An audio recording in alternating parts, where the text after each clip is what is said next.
अगर आप इस देश में दलित, पिछड़े, आदिवासी, अल्पसंख्यक हैं तो आपको न्याय नहीं मिलेगा, बल्कि आप पर दुगने तरीके से अत्याचार होंगे। जी हाँ, आपने सही सुना। अगर आप इस देश में एसटी, एससी, ओबीसी कैटेगरी से आते हैं तो आपको इस देश में अत्याचार सहना पड़ेगा, क्योंकि एक देश रहते हुए दो कानूनों को चलाया जा रहा है और देश के सत्ताधारी लोग कैसे दलित, पीड़ित, आदिवासियों को मरने के लिए छोड़ दे रहे हैं। देश के प्रधानमंत्री बिहार चुनाव के लिए रैलियां संबोधित कर रहे हैं, जनता से बड़े बड़े वादे कर रहे हैं। जिस तरीके से देश के प्रधानमंत्री ने 14 में बोला था, 19 में कहा था कि बेटी पढ़ाओ, बेटी बचाओ, महिलाओं को सशक्त करने की बात कही थी। सोचिए, जहां जहां भाजपा की सरकार है, जहां जहां भाजपा गठबंधन की सरकार है, वहां पर किस तरीके से बच्चियों का बलात्कार हो रहा है। सुनने में थोड़ा अटपटा लग रहा है, लेकिन सच्चाई तो यही है कि दलितों के साथ जानवरों से भी ज्यादा बदतर व्यवहार किया जा रहा है। बिहार के जिला मुजफ्फरपुर में 26 मई को एक 11 साल की दलित बच्ची के साथ बलात्कार कर लिया जाता है। सोचिए, बच्ची को पटना के एक अस्पताल में भर्ती कर दिया जाता है, जहां पे बच्ची ने दम तोड़ दिया, लेकिन सत्ताधारी लोग हाथ पर हाथ रखकर बैठे हैं। डबल इंजन सरकार किस तरीके से, दोहरे तरीके से महिलाओं का, बच्चियों का यौन शोषण करवा रही है, वो भी सरेआम। वो खबर याद है, देश के प्रधानमंत्री नरेंद्र मोदी के संसदीय क्षेत्र बनारस में बीएचयू कैंपस में एक लड़की का बलात्कार हो जाता है और आरोपी किस तरीके से भाजपा के प्रचार प्रसार में चले जाते हैं। असल में ये तब तक होता रहेगा जब तक भाजपा के नेताओं के हाईवे पर वीडियो जारी होते रहेंगे, सरेआम अश्लीलता की हदों को पार किया जाएगा, तब तक बच्चियों के साथ बलात्कार पे बलात्कार होते रहेंगे और सत्ताधारी लोग आंख मूंद कर सोए रहेंगे। चंद्रशेखर आजाद ने अपने ट्विटर एक्स पर सरकार से वो वाजिब सवाल पूछे हैं जो डबल इंजन सरकार को देना चाहिए। देश के प्रधानमंत्री सिंदूर की बात करेंगे, मंगलसूत्र की बात करेंगे, महिलाओं की सुरक्षा की बात करेंगे, और सोचिए, गृह मंत्री उत्तर प्रदेश में एक रैली को संबोधित करने के दौरान कह रहे थे कि आधी रात को महिलाएं गहना लाद कर सड़कों पर जा सकती हैं। लेकिन सोचिए, डबल इंजन सरकार, नीतीश सरकार, मोदी सरकार किस तरीके से बच्चियों की इज्जत के साथ खिलवाड़ करवा रही है और आंख मूंद कर सोने का नाटक कर रही है।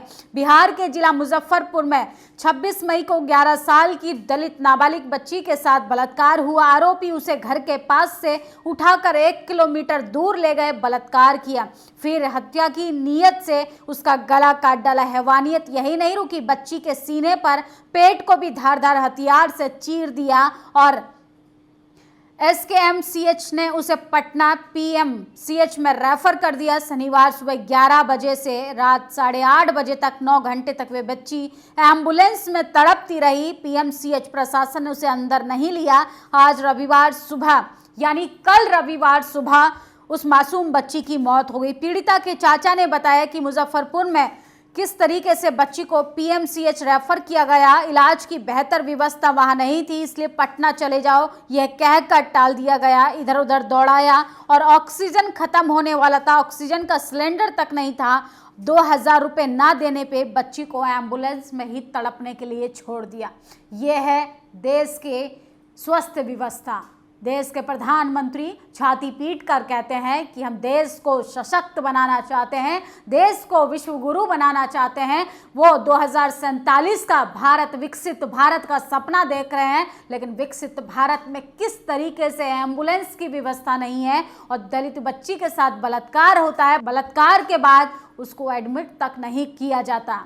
ये है मोदी सरकार के विकास की असली तस्वीरें जो हम लगातार आपको बताते रहते हैं। बलात्कार और हत्या के दोषियों को तुरंत गिरफ्तार किया जाना चाहिए। एसटी एससी अत्याचार निवारण अधिनियम के तहत सजा मिलनी चाहिए। तो देश के सत्ताधारियों के साथ साथ अस्पताल के प्रशासन पर भी कठोर कार्रवाई हो। चंद्रशेखर आजाद ने बड़ा सवाल सत्ताधारियों से किया, लेकिन देश के प्रधानमंत्री हैं भाई।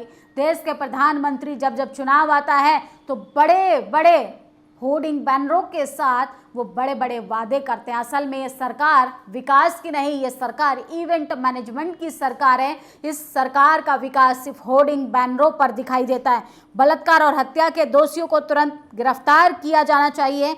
ST/SC एक्ट में केस दर्ज होकर आरोपियों को तुरंत गिरफ्तार किया जाए। इसके साथ साथ प्रशासन, स्वास्थ्य विभाग के लोग भी जिम्मेदार हैं और उन अफसरों पर भी केस दर्ज हो, मुकदमे दर्ज हो जिन्होंने लापरवाही बरतने का काम किया है। तो बीजेपी का ये विकास है, नीतीश सरकार का ये विकास है।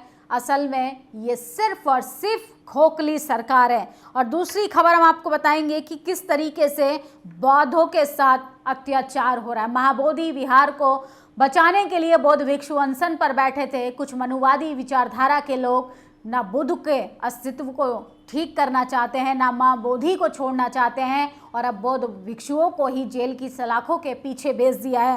एक तरफ बीजेपी सरकार धीरेन्द्र शास्त्री जैसे बाबाएं पुलिस सुरक्षा और अन्य सुविधाएं उपलब्ध करा रही है।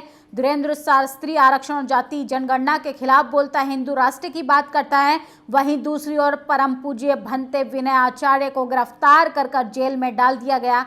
हथकड़ी पहनाकर कोर्ट में ले जाया गया, कारण उन्हें वास्तविक आंदोलन का नेतृत्व किया। बोध गया में महाबोधि बौद्ध धर्म स्थल को अन्य धर्म के कब्जे से आज़ाद कराने की मांग कई। धीरेन्द्र शास्त्री को VVIP ट्रीटमेंट देते हैं और बौद्ध भिक्षुओं को जेल की सलाखों के पीछे भेजा जाता है। असल में अल्पसंख्यकों का, इस देश के मूल निवासियों का, इस देश के बुद्धिस्टों का यह अपमान है। सरकार को गंभीरता से सोचना चाहिए कि जिस देश में बुद्ध की विरासत को ब्राह्मणवाद, मनुवाद के कब्जे में रखा हुआ है, क्या उसकी आवाज़ उठाना या अपने विरासत को बचाना गलत है? वहीं आरक्षण विरोधी, जाति जनगणना विरोधी, बहुजन विरोधी, दलित मानसिकता विरोधी बाबा मंचों पर चढ़कर भड़काऊ बयान देते हैं। ऐसे बाबाओं को सरकार प्रशासन की कड़ी ट्रीटमेंट देकर उनको VVIP फील कराती है। तो एक देश में 2 कानून लागू किए जा रहे हैं, ये है भाजपा का विकास।